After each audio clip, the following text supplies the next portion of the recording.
Most guys move to the Philippines with no income plan. And there's one question nobody asks when moving to the Philippines. Not one guy sitting in his living room in Ohio at 11 o'clock watching YouTube. And I know that's exactly where you are right now. Not one of them stops and asks it. They ask about the weather. They ask about the food.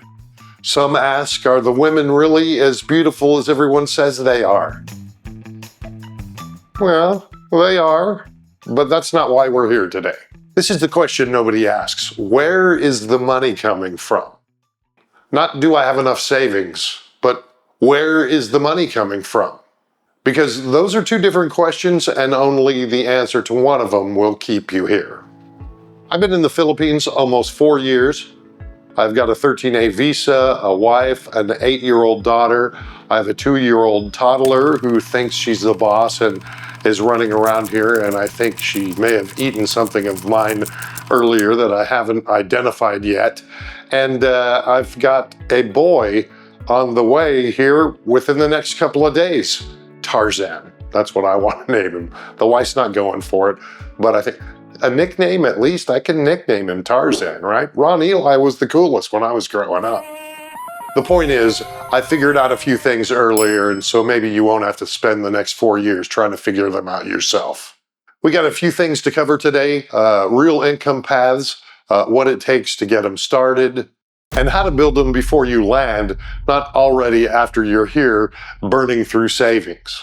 And no, I'm not going to tell you to start a YouTube channel. I'm also saving a little something for the end that a lot of you may not know even exists. It's not a platform, not a side hustle. It's something that could directly affect how much money you have coming in for the rest of your life. And it applies to more men in this audience than you think. We're going to start with the one that hits first. Here's the story that I've watched play out more than once. A guy decides he's moving to the Philippines.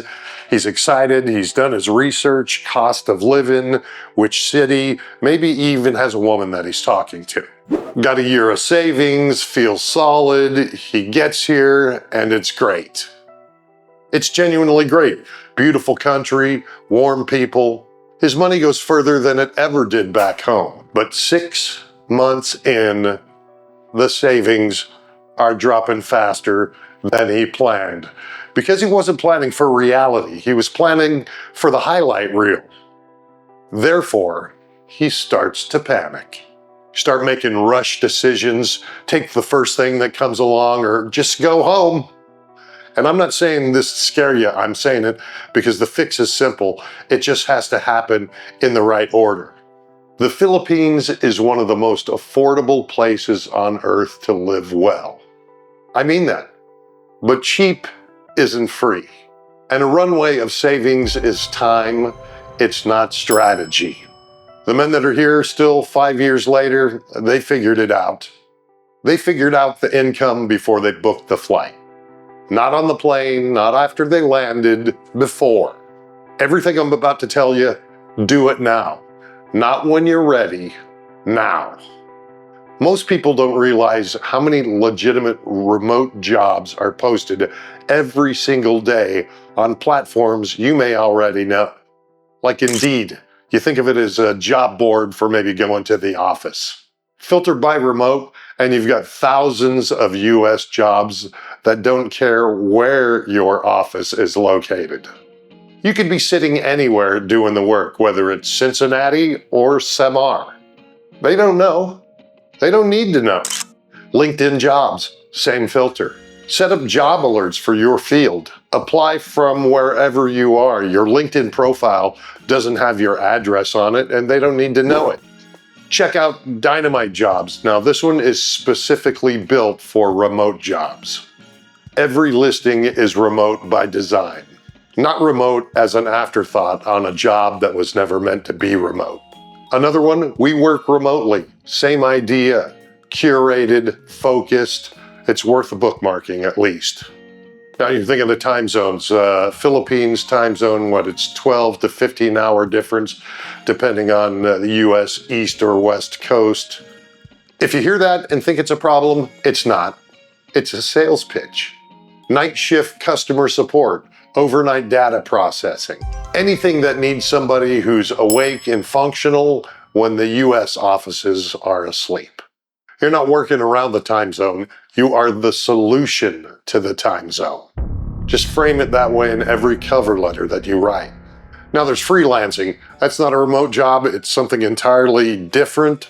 Nobody is hiring you, you're building a client base. I know that sounds harder, and in some ways it is, but this is what freelancing does that a salary can never do.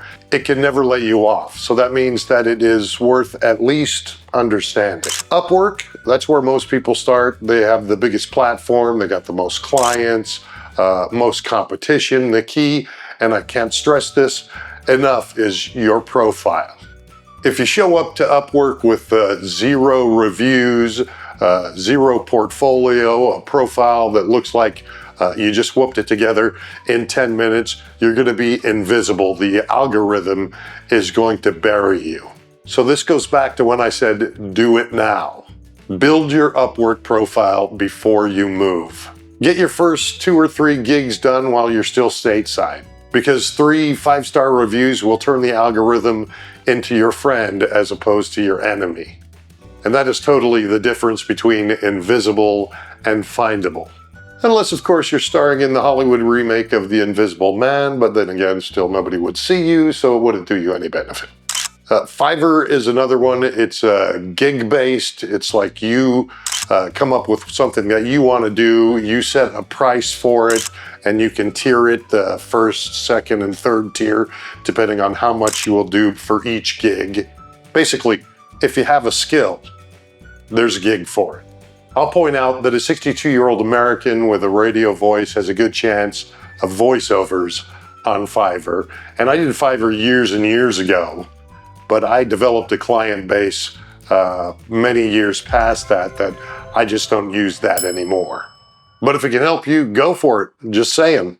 There's another one, Toptal, but it's kind of exclusive. They only accept 3% of the applicants. But if you get in, the rates are significantly better than anywhere else. It's just worth knowing if you're in tech, finance, or design.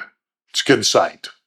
One rule that applies to the ones that I just spoke about: build your profile before your flight. History gets rewarded. Don't show up without any history.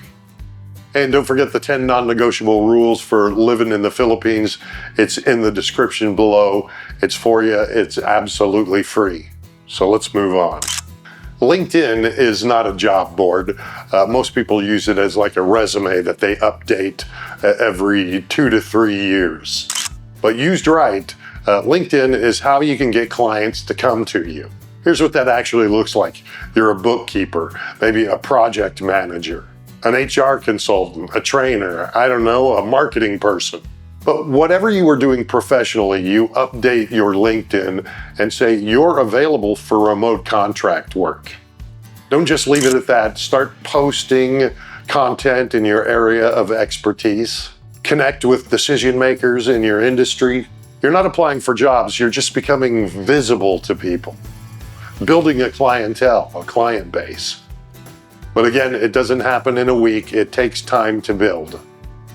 Therefore, again, start now, not while you're packing, now.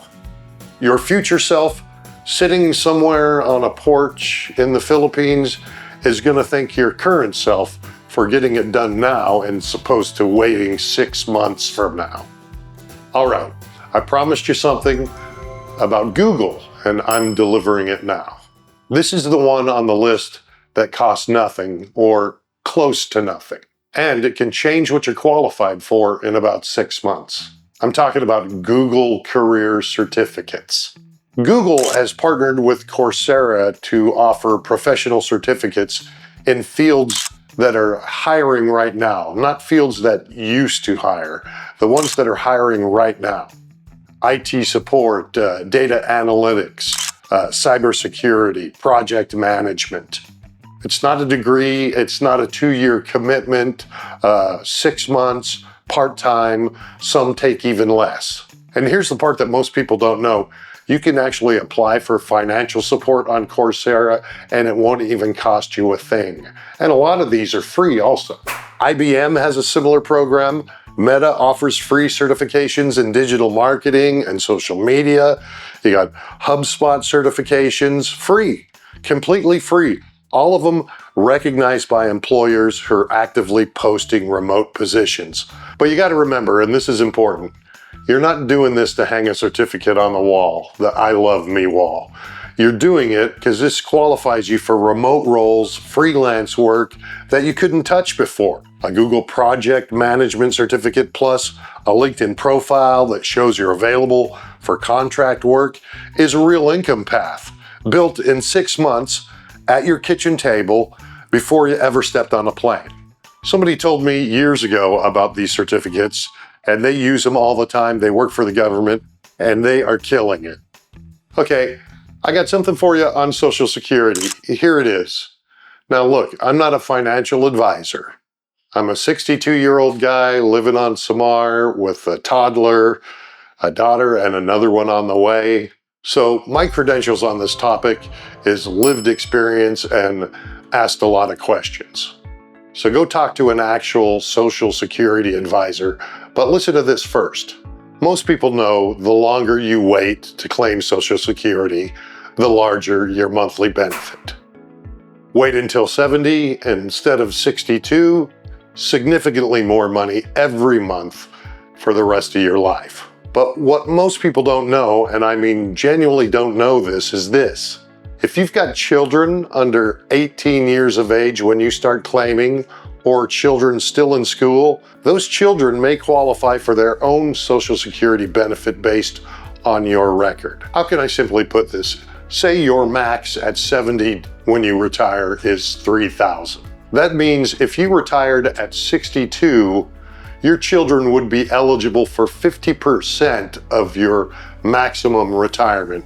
That means they would be receiving $1,500 a month on top of what you're receiving. If you were to take it, I don't know, let's just say $2,000 to make things even. That means you'd be collecting $3,500 a month in Social Security. And that's a benefit that can be substantial.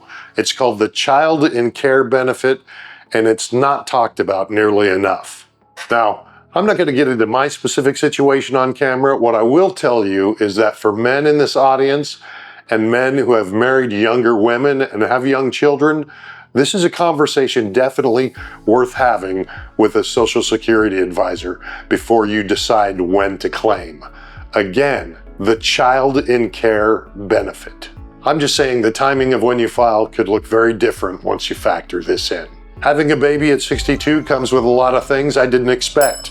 Turns out one of them might be a higher Social Security check. So there's that. Here's the bottom line. The Philippines will do its part.